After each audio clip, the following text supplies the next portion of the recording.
Captain Zephyr Kane sat in the dark corner of the cantina on Nexus Prime. His forearms rested on the metal table as he watched the crowd. The space station was busy tonight. Traders, smugglers, and mercenaries filled every seat. The air smelled of alien alcohol and engine fuel. Kane was not like the others in the bar. He was Valtharian, with gray skin that showed many scars from old battles.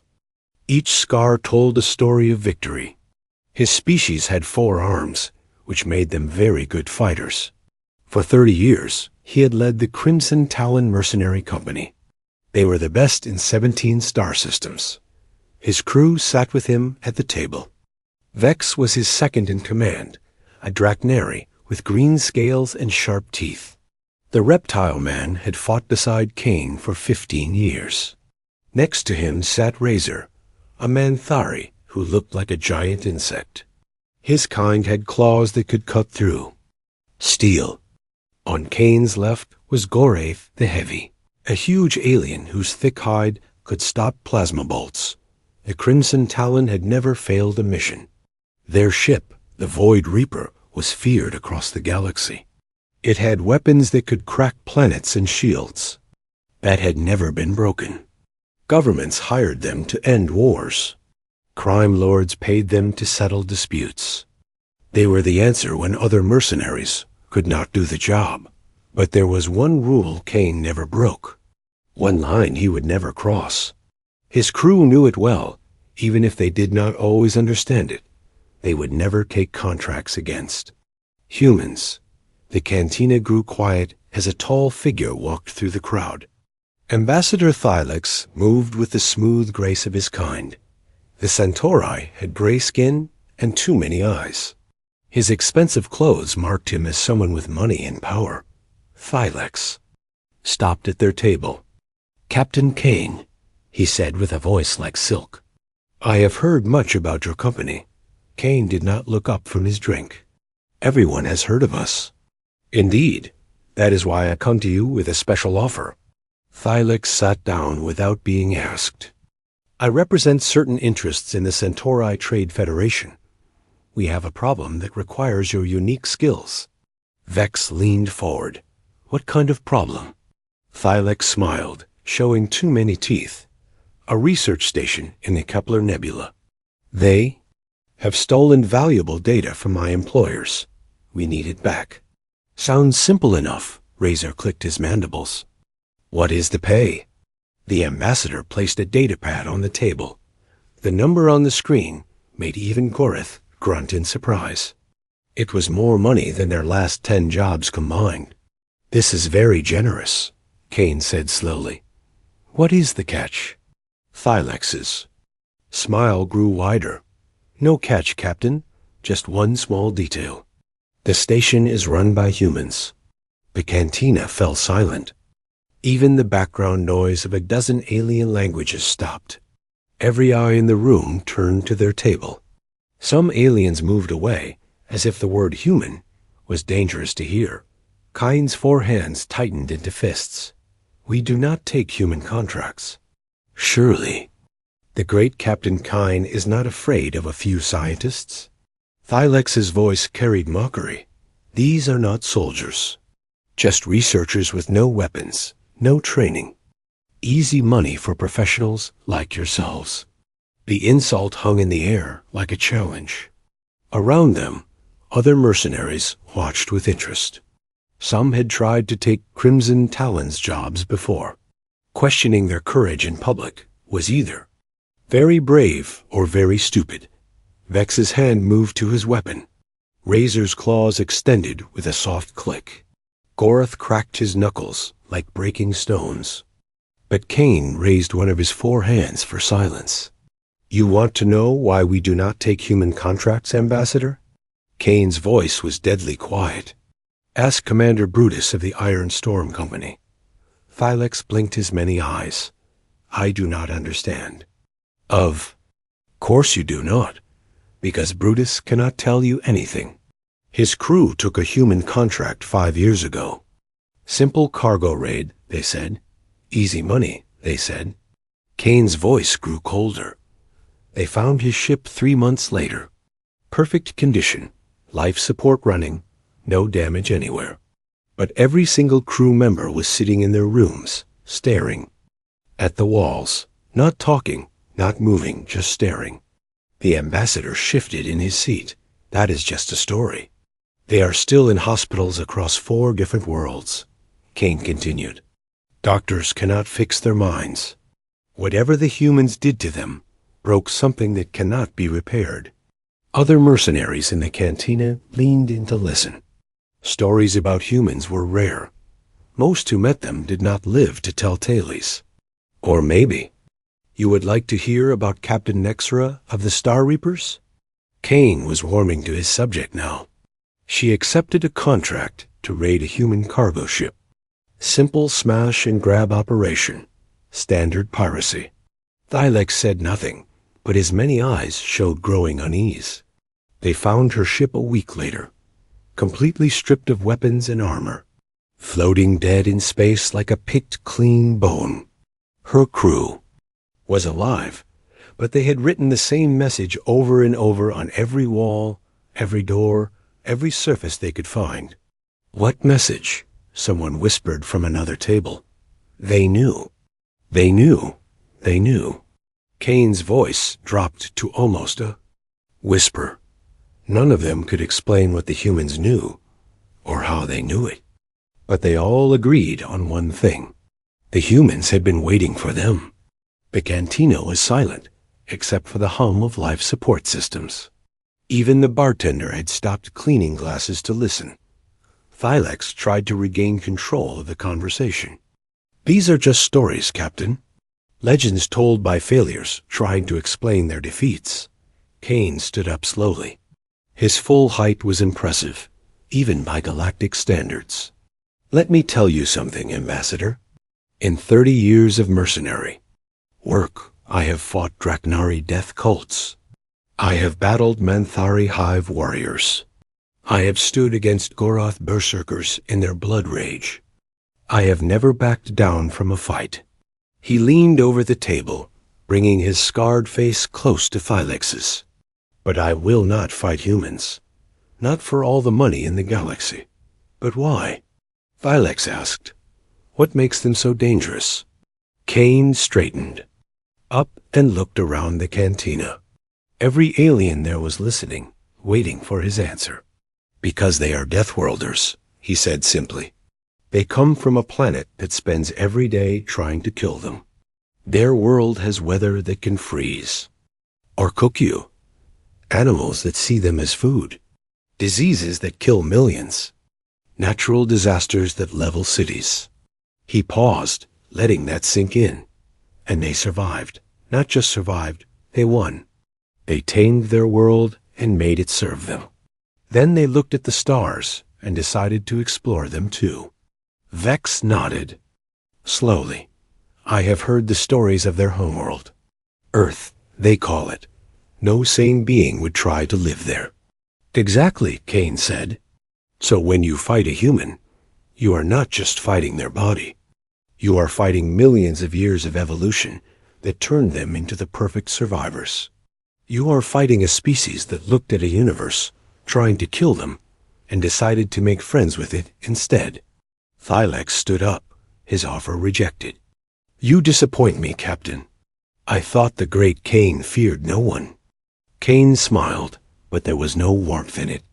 I fear no one, Ambassador, but I respect the humans.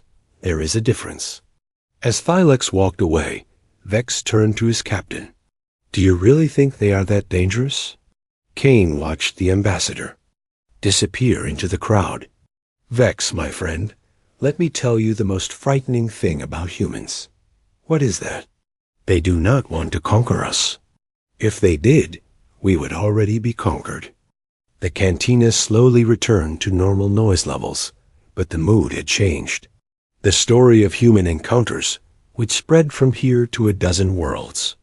Another chapter in the growing legend of humanity, the species that every mercenary feared and every government tried to befriend, the Deathworlders who had turned survival into an art form. 3 days later, Captain Kane stood on the bridge of the Void Reaper. The money Thylex offered was too good to refuse. His crew needed the pay, and their reputation was starting to suffer. Other mercenaries were saying the great Crimson Talon was afraid of soft scientists. The research station floated in the colorful gas clouds of the Kepler Nebula. It looked small and harmless, just a metal box with solar panels and communication dishes. Life signs show 12 humans aboard. Vex reported from his station. Standard crew size for research work. Kane nodded, but felt sick in his stomach. Something was wrong. He had learned to trust that feeling over 30 years of staying alive. Meanwhile, inside Research Station Kepler 7, Lieutenant Commander Jake Sullivan watched the mercenary ship approach. He was a big man with broad shoulders and calloused hands. His brown hair was cut short in military style, even though he was supposed to be a scientist now. Still coming our way? Dr. Lisa Martinez asked as she entered the command center. She was small and dark-haired, with bright eyes that missed nothing.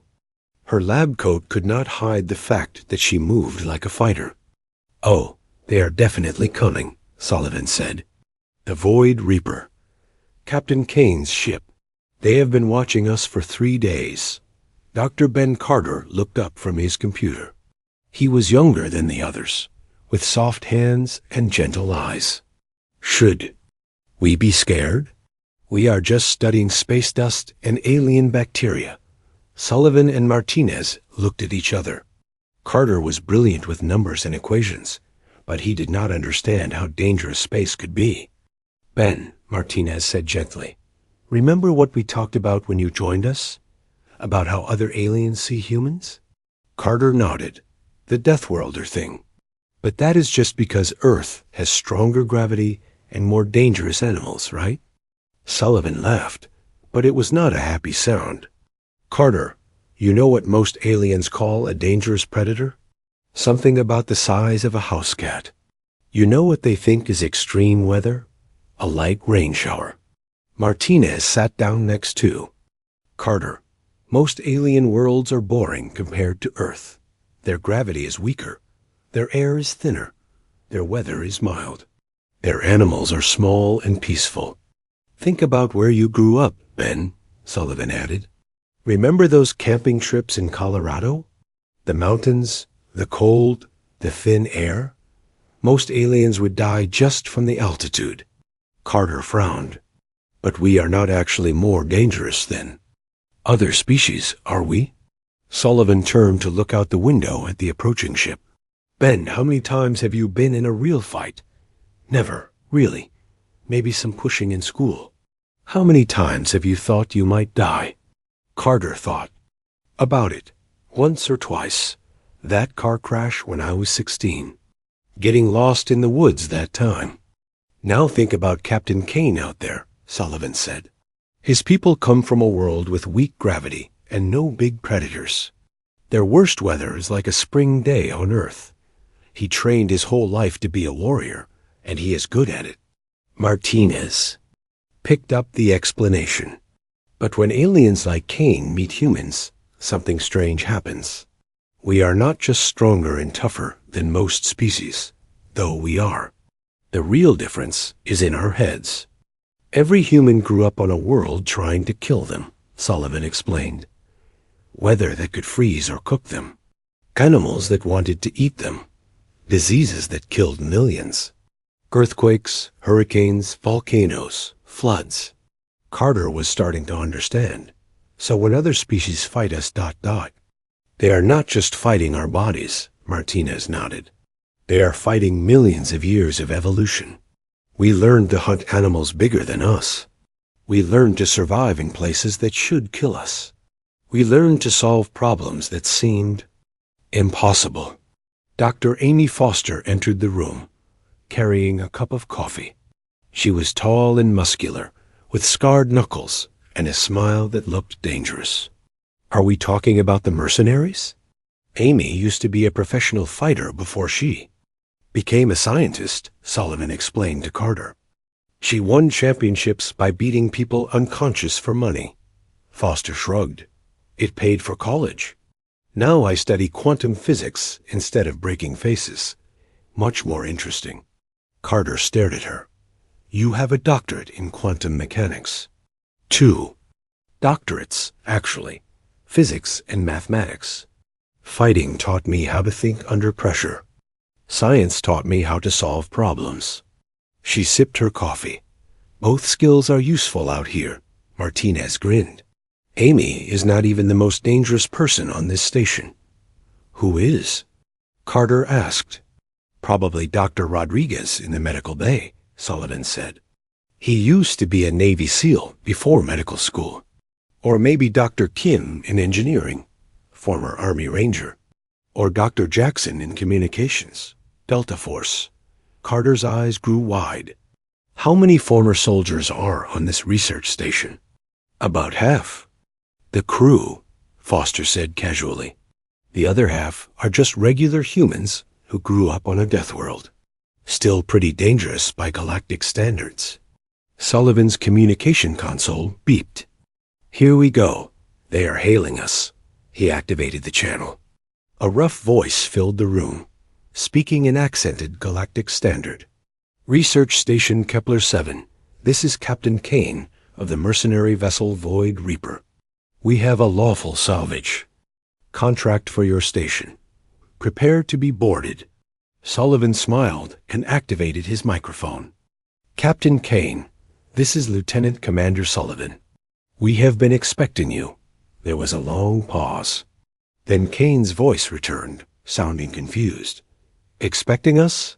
Oh, yes. We have been monitoring your approach for 3 days. We also had a very interesting conversation with your employer, Ambassador Thylex.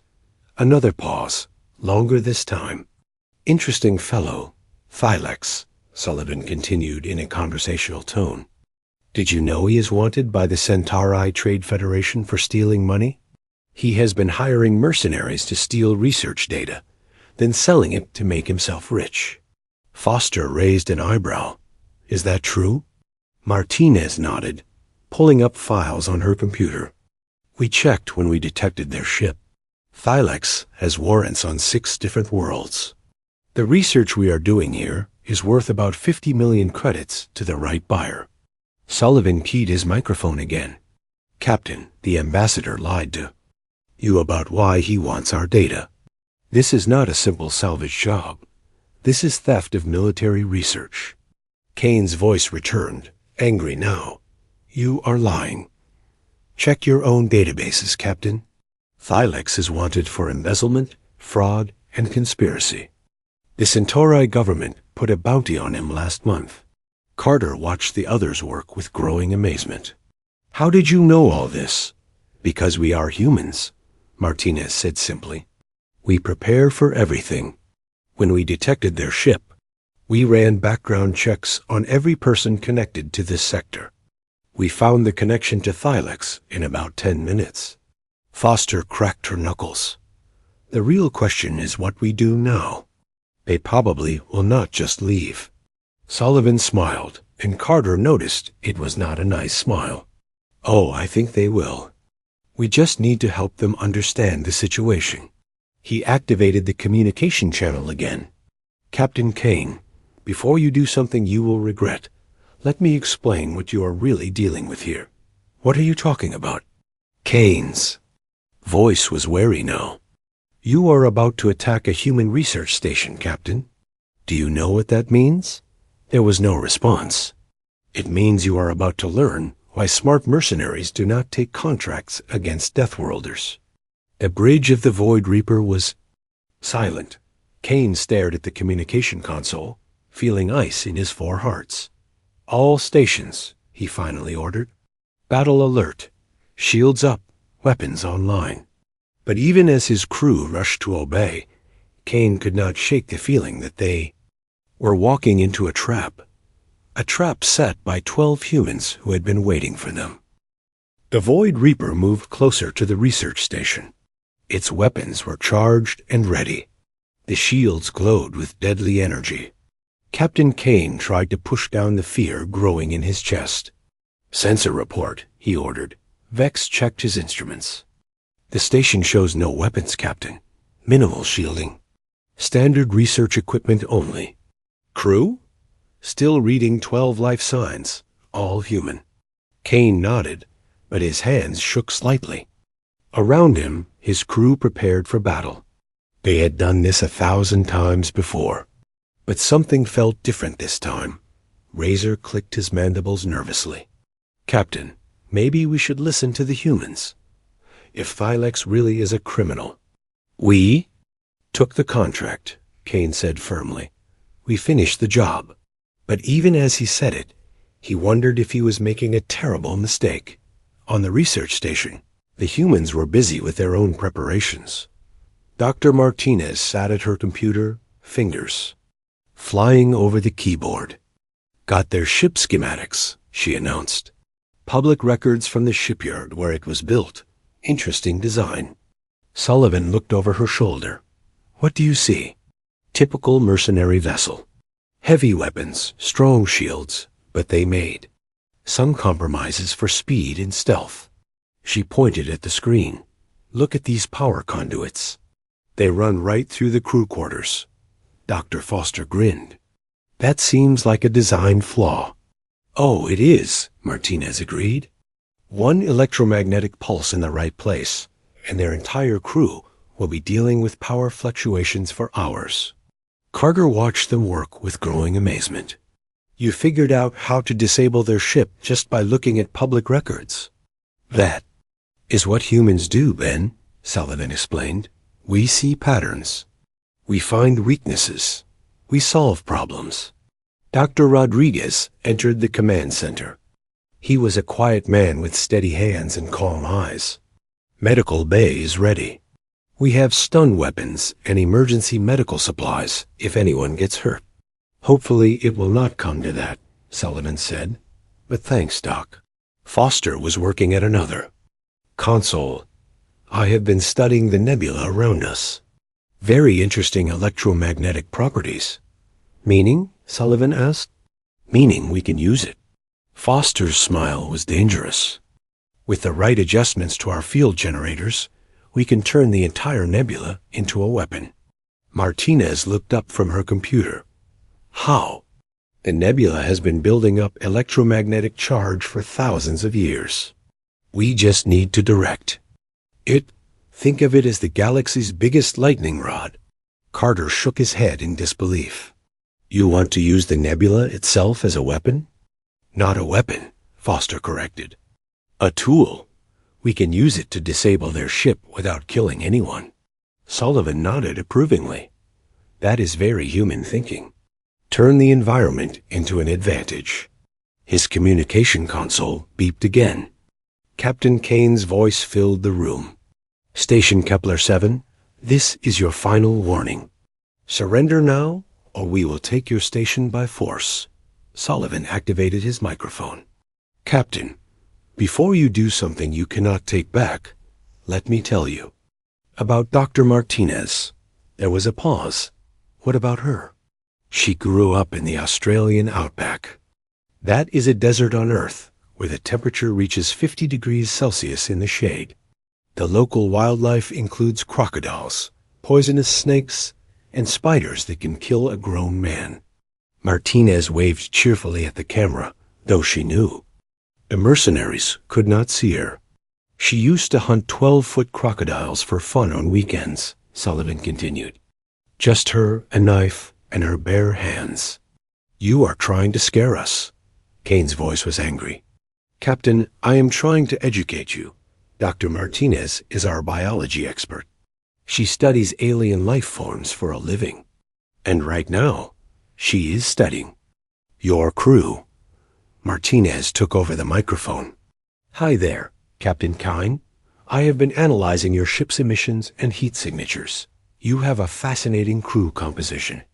On the Void Reaper's bridge, Kane felt a chill run down his spine. What do you mean? Well, you have a Zarian phase shifter aboard, Nyx, according to your crew records. Phase shifting is such an interesting biological adaptation.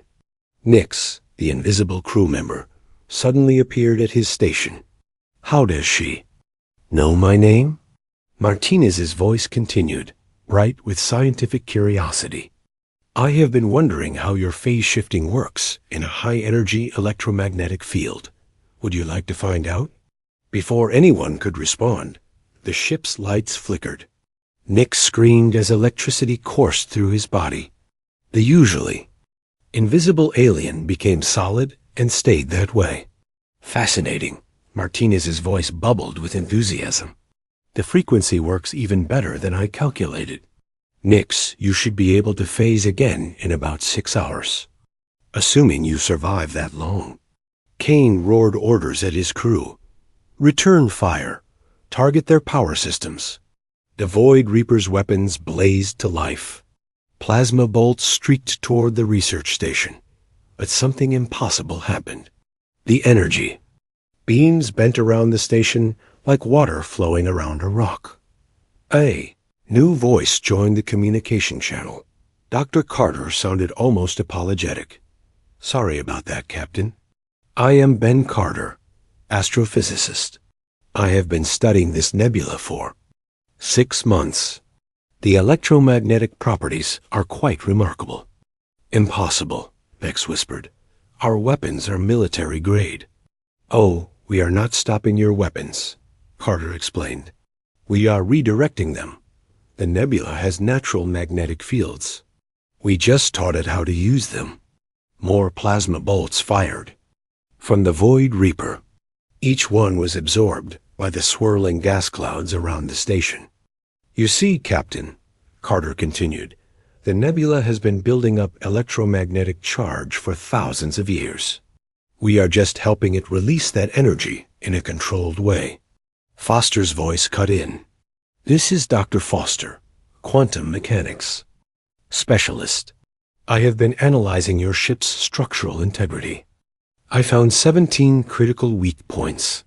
Before Kane could respond, his ship shuddered, not from weapons fire. There had been no energy discharge, no missiles.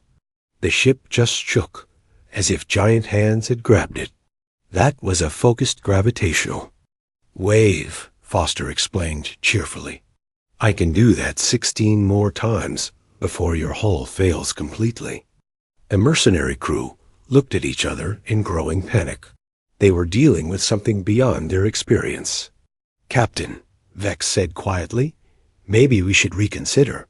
But Kane's pride would not let him back down. All weapons full power. Concentrate fire on their power core. The Void Reaper unleashed everything it had. Plasma cannons, missile launchers, particle beams. The combined firepower could have destroyed a small moon. All of it disappeared into the nebula without a trace. Sullivan's voice returned to the channel. Captain, I want you to understand something. Dr. Martinez, Dr. Carter, Dr. Foster, they are our science team. They study space rocks and alien bacteria. They are not soldiers. The implication hung in space like a loaded weapon. Now let me tell you about the rest of our crew. We have former Marines, Navy SEALs, Army Rangers, and Special Forces operators. They all have science degrees now, but they remember their old training. As if summoned by his words, new voices joined the channel. Each one was calm, professional, and absolutely terrifying. Captain Kane, this is Dr. Rodriguez, former Navy SEAL, now Chief Medical Officer. I have been studying your crew's biological profiles, interesting weaknesses. This is Dr. Kim, former Army Ranger, now Chief Engineer. I have been analyzing your ship's power systems. I can shut them down remotely if needed. Dr. Jackson here, former Delta Force, now Communications Specialist. I have been listening to your internal communications for the past hour. Your crew is scared, Captain. Kane felt his world collapsing around him. You are bluffing. Are we? Sullivan's voice was soft but deadly. Nix, can you phase shift yet? The Zirian tried to activate his ability. Nothing happened. He remained solid and visible. Dr. Martinez, show them what else you found in their ship's design. Martinez sounded delighted. Oh, this is interesting. Your life support system has a critical flaw. The air recycling units are connected to your main computer network. So? Kane demanded. So I can make your air supply very uncomfortable. Would you like to experience Earth's atmosphere? High oxygen, high pressure, with a touch of humidity? Before Kane could respond, the air on his bridge became thick and heavy. His crew gasped as their lungs struggled with the dense atmosphere. This is just a small sample, Martinez explained. I can make it much worse. Foster's voice added, I can also adjust your artificial gravity. Would you like to experience Earth normal? That is about 2.5 times what you are used to. The gravity on? The bridge increased. Kane and his crew were pressed down into their seats by invisible weight. Stop, Kane gasped. Please. The gravity returned to normal. The air became breathable again. Sullivan's voice was gentle now. Captain, we do not want to hurt you, but we will not let you steal our research. The choice is yours. Kane looked. Around his bridge, his crew was beaten, demoralized, and terrified. They had fought wars and won, but they had never faced anything like this. 12 humans had defeated his entire ship without firing a single shot. Captain Kane sat in his command chair, feeling smaller than he had in 30 years. His crew looked at him with fear and confusion. The great Crimson Talon, feared across 17 star systems, had been defeated by 12 researchers. Sensors. Show their weapons are still offline, Vex reported quietly. They have not fired a single shot. That made it worse, not better. The humans had disabled his ship, terrified his crew, and controlled every aspect of the fight without using any weapons at all. Sullivan's voice came through the communication system, calm and professional. Captain, we are going to make this very simple. You have 2 choices. Kane activated his microphone with one of his 4 hands. What choices? Choice 1, you leave now. We give you the real information about Ambassador Thylex. You collect the bounty on him, which is worth more than he was paying you anyway. And choice 2? There was a pause. When Sullivan spoke again, his voice was colder. Choice 2 is that we stop being nice. Dr. Foster's voice joined the channel. Captain, so far we have been very gentle with you. We disabled 1 crew member temporarily. We made your air a little thick and your gravity a little heavy. We stopped your weapons without hurting anyone. Your point? Kane asked, though he was afraid of the answer. My point is that we have been treating this like a training exercise. If you force us to treat it like a real fight, the results will be very different. Martinez's cheerful voice added, I have been studying your species' biology, Captain. Delpharians have very interesting nervous systems. 4 arms means 4 times the nerve pathways. Very sensitive to certain frequencies. What frequencies? Vex asked nervously. Oh, I could show you, but it would be extremely unpleasant. Your entire crew would be writhing in pain for hours. Dr. Carter joined the conversation. I have been calculating trajectory patterns, Captain. This nebula is full of space debris moving at very high speeds. I could redirect some of it toward your ship. You would not dare, Kane said. Would we not? Carter asked. Let me show you something small. A piece of metal the size of a coin struck the Void Reaper's hull. It hit with tremendous force, making the entire ship ring like a bell. That was just a tiny fragment, Carter explained. I have access to much larger pieces, some as big as your bridge. Dr. Rodriguez's calm voice cut in.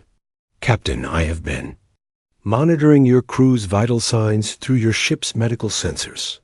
Several of them are showing signs of extreme stress. That is not your business, Kane snapped. Actually, it is. As a doctor, I am concerned about their health. Stress can cause heart attacks, strokes, nervous breakdowns. Your Manthari crew member is particularly at risk. Razor clicked his mandibles. In fear, his species did not handle stress well. I could help, Rodriguez continued. I could release some calming chemicals into your air supply, make everyone feel more relaxed. Or, Foster added, I could release other chemicals, ones that would make you all very sick. Kane felt panic rising in his chest. You are monsters. Sullivan's voice returned, and now it was hard as steel. No, Captain, we are humans. We are the people your species fear because we survived on. A world that tried to kill us every single day. But we are not cruel, Martinez added. We do not enjoy causing pain. We just want to do our research in peace. The problem, Foster said, is that you came here to hurt us, to steal from us. That makes you a threat. And humans are very good at dealing with threats, Rodriguez explained. We have had millions of years of practice. Dr. Kim's voice joined. For the first time. Captain, I am in your computer systems now. I can see everything. Your crew records, your mission files, your personal messages. That is impossible, X protested. Our systems are encrypted. Your encryption is about 50 years behind human standards, Kim said calmly. I broke it in 10 minutes. I can see your bank accounts, Dr. Jackson added. Your family photos. Your personal diary entries. Did you know that your second-in-command Vex writes poetry? Vex's scales turned dark with embarrassment. We know everything about you now, Sullivan said. Your ship's weaknesses, your crew's fears, your personal histories. We could destroy you in a dozen different ways. But we do not want to, Martinez said gently. We are scientists, Captain. We prefer to solve problems without violence. Foster's voice was less gentle. However, if you insist on being a problem, we will solve you permanently. The Bridge of Ben. The Void Reaper was silent, except for the hum of failing systems. Nyx was still solid and visible, occasionally sparking with residual electricity. The other crew members watched their instruments with growing fear. Captain, Razor whispered, maybe we should listen to them. They are just humans, Kane said, but his voice lacked conviction. Yes, Sullivan agreed. We are just humans. Let me tell you what that means. The communication channel filled with a new sound. Not voices, but something else. Something that made every alien on the Void Reaper's bridge step back in instinctive fear. Human laughter. 12 humans laughing together. Not cruel laughter or mocking laughter. Just the sound of people genuinely amused by something funny. It was the most terrifying sound Captain Kane had ever heard. You see, Captain, Sullivan said when the laughter stopped, humans find this situation amusing. You brought a warship to threaten 12 scientists, and we have completely turned the tables on you without breaking a sweat. We are not even trying hard, Carter added. This is just basic human problem solving. Martinez sounded delighted. It is like a puzzle. How do you defeat a superior enemy force using only research equipment and creative thinking? The answer, Foster said, is that you think like a human. You use everything around you as a tool. The nebula becomes your shield and your weapon. The enemy's own ship becomes a trap. Rodriguez's medical training showed in his voice. You analyze your opponent's weaknesses and exploit them efficiently. You gather information and use it as a weapon, Kim added. You coordinate as a team, Jackson said. And you never, ever give up, Sullivan finished. Because humans do not know how to quit. Kane felt something break inside him. Not his body, but his spirit, his pride, everything he had believed about. Being the strongest mercenary in the galaxy. What do you want? He asked quietly. We want you to understand something very important, Sullivan said. This research station is not defenseless. These 12 humans are not helpless victims. We are Deathworlders, Martinez said simply. We come from a planet where everything tries to kill you. Storms, animals, diseases, natural disasters. We learn to survive by being smarter, tougher, and more creative than anything that wanted to hurt us. Foster's voice carried quiet pride. When we left Earth and went to the stars, we brought those skills with us. Every human ship, every human station, every human colony is prepared for trouble. Because trouble always finds us, Rodriguez added. It has been finding us for millions of years. Dr. Kim spoke up. Captain, I am sending you files about Ambassador Thylex. Bank records, criminal charges, arrest warrants. Everything you need to know. Information flowed into the Void Reaper's computers. Kane watched the data scroll across his screens. Thylex was indeed a criminal. The research station was legitimate. The humans were telling the truth. Why are you helping us? Vex asked. Because we are not your enemies, Sullivan explained. We never were. Thylex lied to you. He used you. Carter's voice was gentle. We understand what it is like to be tricked, Captain. Humans have been fooled by criminals before. The difference, Jackson said, is that we learn from our mistakes. Martinez sounded excited again. This could be a learning experience for all of us. We get to study how mercenary operations work. You get to see how humans really think. Plus, Foster added, you get to collect a nice bounty on Thylex. Much better than whatever he was paying you. Rodriguez's medical training showed again. Your crew needs medical attention, Captain. The stress of this encounter has been hard on them. We can help with that. Kane looked around his bridge. His crew did look terrible. Razor was clicking his mandibles nervously. Gorith was sweating despite the cool air. Even Vex seemed shaken. You would help us? Kane asked. Of course, Sullivan said. That is what humans do. We help people who need help. Even people who tried to attack you? Especially people who tried to attack us, Martinez laughed. It proves that you are smart enough to learn from your mistakes. Foster's voice turned serious. But Captain, if you ever come after humans again, if you ever threaten our people or our research, the outcome will be very different. We will not be gentle next time, Kim warned. We will not play games, Jackson added. We will not give you chances to surrender, Rodriguez said quietly. Sullivan's voice cut through the threats like a knife. Captain Kane, let me be very clear. Today you learned why smart mercenaries do not take contracts against humans. We hope you will share that lesson with others. Kane nodded slowly. I understand. Good. Now, prepare to be boarded. We want to make sure your crew is healthy and your ship is safe to travel. Boarded? Vex asked in alarm. Martinez sounded cheerful. Oh yes, we are coming over to visit.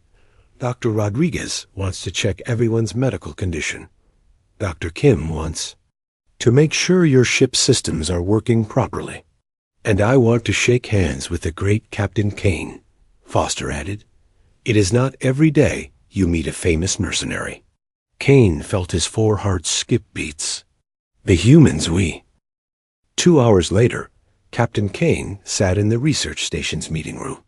His crew was with him, looking healthier after Dr. Rodriguez had treated their stress symptoms. The humans had been kind, professional, and terrifyingly efficient. Your ship is in good condition, Dr. Kim reported. I fixed a few minor problems with your power systems. No charge. Nix should be able to phase shift again in about 4 hours, Martinez added cheerfully. The electromagnetic effect is wearing off naturally. Foster slid a data across the table. This contains everything you need to collect the bounty on Ambassador Thylex. Bank records, criminal evidence, location data. Kane looked at the information. The bounty was indeed larger than what Thylex had offered to pay them. I do not understand, he said finally. You defeated us completely.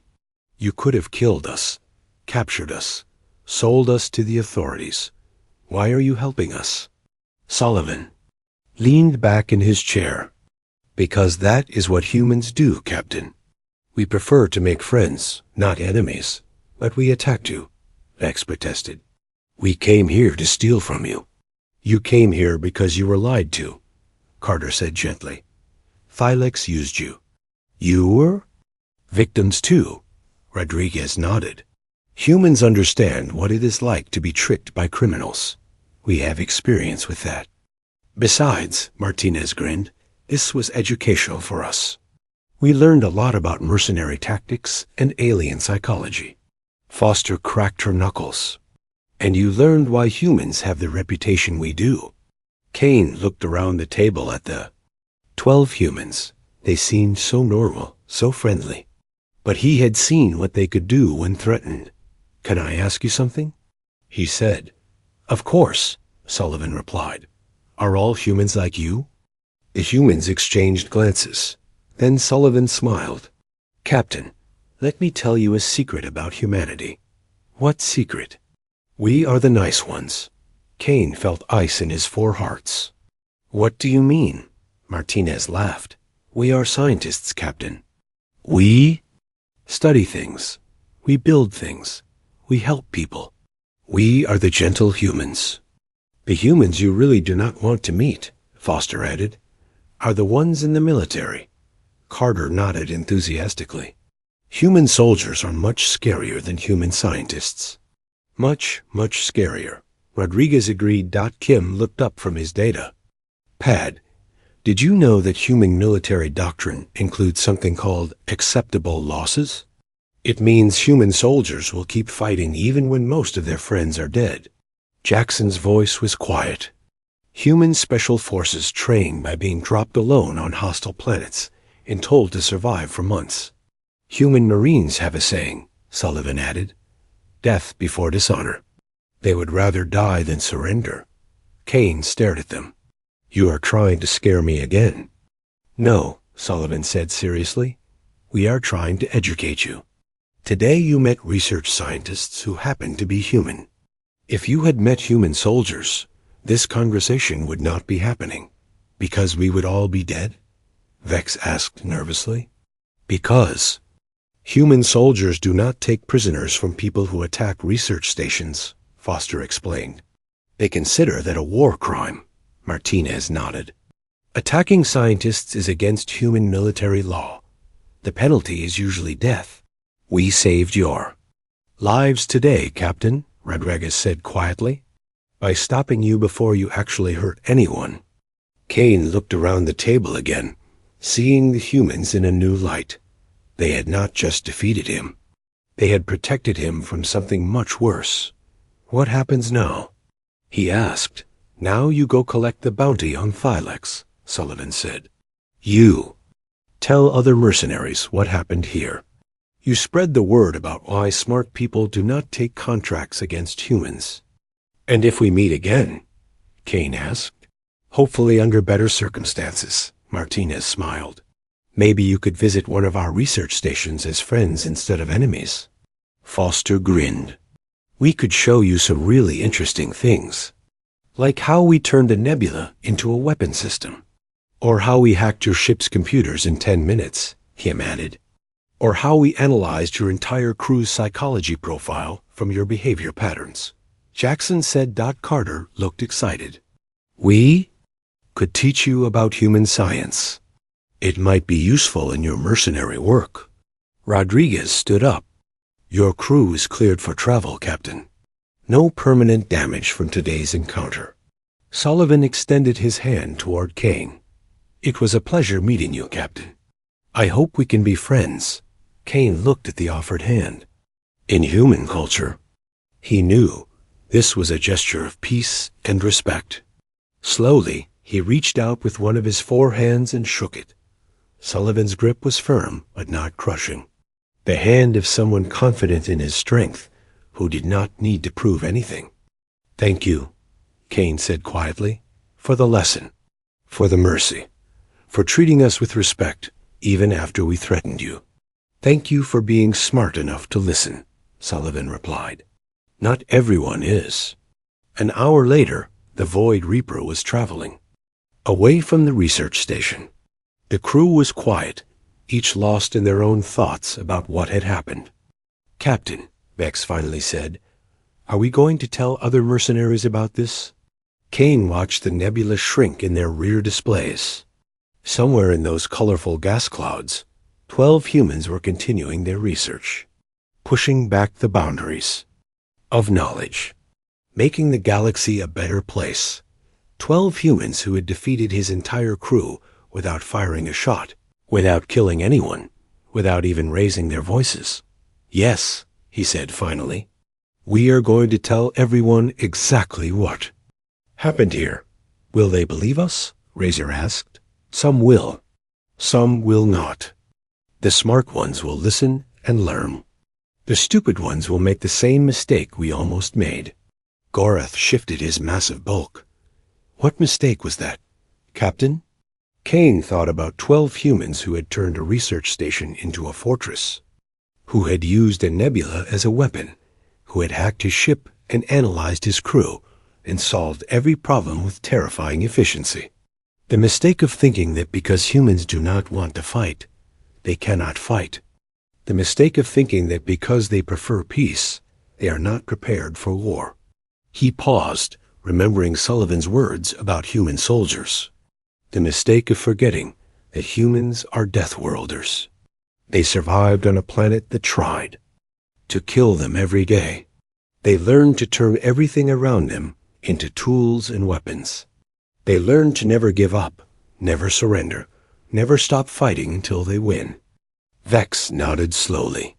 "And they brought those skills to the stars." "Exactly. Every human ship, every human station, every human colony is a fortress waiting to be activated. They prepare for everything because everything has tried to kill them." The bridge was quiet for a long moment. "But they are also kind," Nix said thoughtfully. He could phase shift again now, but chose to remain visible. "They could have killed us. They chose not to. That might be the most frightening thing about them," Kane said quietly. "They have the power to destroy, but they choose to create. They have the ability to conquer, but they prefer to explore." "What does that mean for the rest of us?" Vex asked. Kane smiled, thinking about the bounty they were going to collect on Thylex, about the lesson they had learned, about 12 humans who had chosen mercy over vengeance. "It means we have a choice, my friend. We can be their enemies and face their wrath, or we can be their friends and benefit from their knowledge. And which choice are we making?" Kane looked out at the stars, thinking about the vast galaxy full of wonders that humans were working to understand and protect. "We are choosing friendship, because humans make very good friends." He paused, remembering Sullivan's firm handshake and Foster's dangerous grin. "And very, very bad enemies." In cantinas and spaceports across the galaxy, the story would spread. Another chapter in the growing legend of humanity. The Deathworlders who could turn anything into a weapon, solve any problem, survive any threat. Species that every smart mercenary learned to respect. The species that preferred to heal rather than harm, but was prepared for both. The humans who had looked at a hostile universe and decided to make it better, one research station at a time.